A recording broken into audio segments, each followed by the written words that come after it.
Yo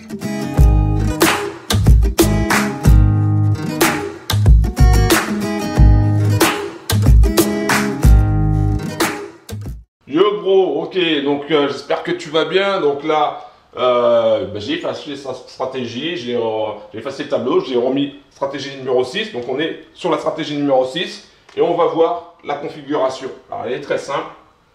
Déjà, je prends une bougie de hausse.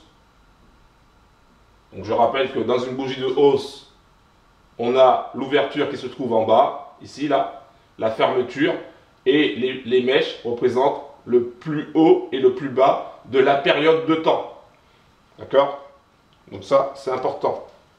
Donc on a une bougie de hausse qui s'est formée, suivie d'une bougie de baisse,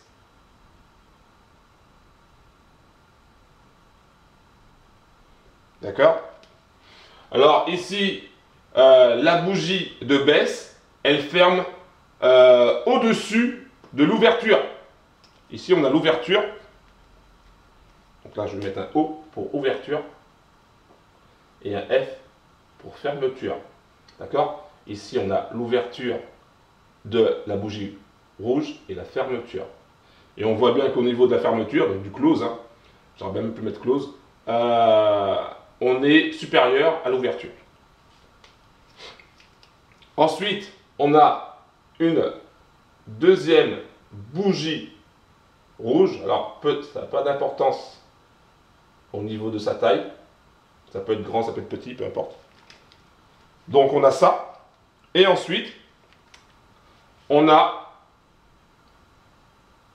une bougie de hausse. Pareil, la bougie de hausse, très important. Ici, on a la fermeture ou la close, hein, comme on dirait en anglais. Et ici, on a l'ouverture. Ok? Donc, la fermeture, donc ici, on a l'ouverture. Et là, on a la fermeture pour la bougie rouge, la bougie de baisse. Et donc, la fermeture de la bougie de hausse est supérieure à l'ouverture de la bougie de baisse, donc la deuxième bougie de baisse. D'accord? Donc ça, c'est important. Il y a quatre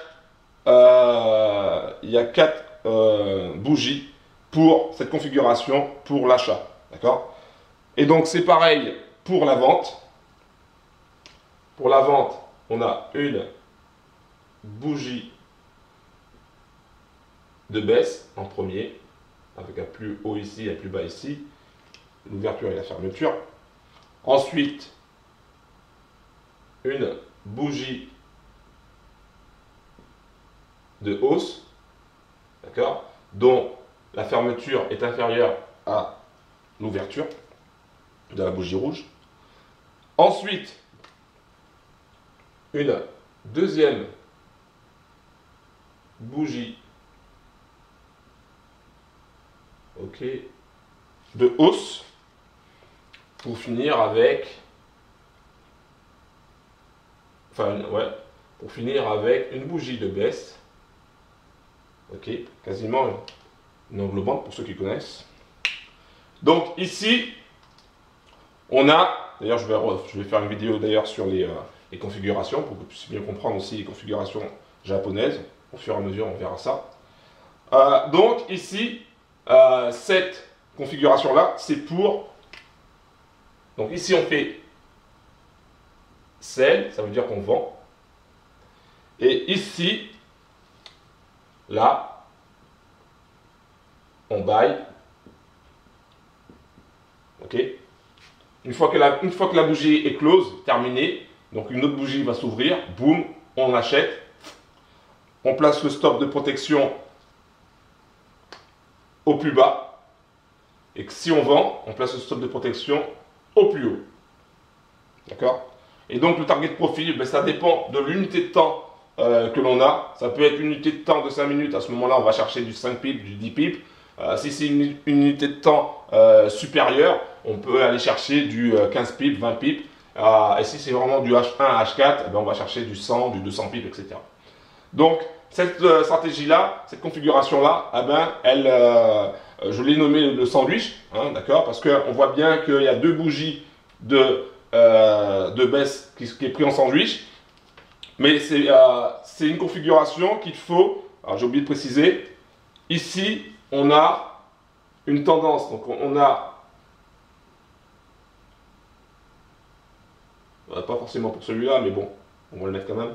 Donc ici, on a ce qu'on appelle la parabolique SAR, et on est en tendance baissier, d'accord? Très important. On est dans une tendance baissière, et donc, on a cette configuration-là dans une tendance baissière, et on repart vers le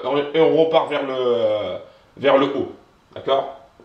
Ici, on est dans une tendance haussière, donc les points que je mets, là, ça représente la parabolique SAR, tendance haussière, d'accord? Et on repart vers le bas. Donc très important de chercher une configuration comme ça dans une tendance haussière, parce que ça c'est en fait une pattern de retournement. Donc on a en sandwich et on va retourner vers le bas, d'accord?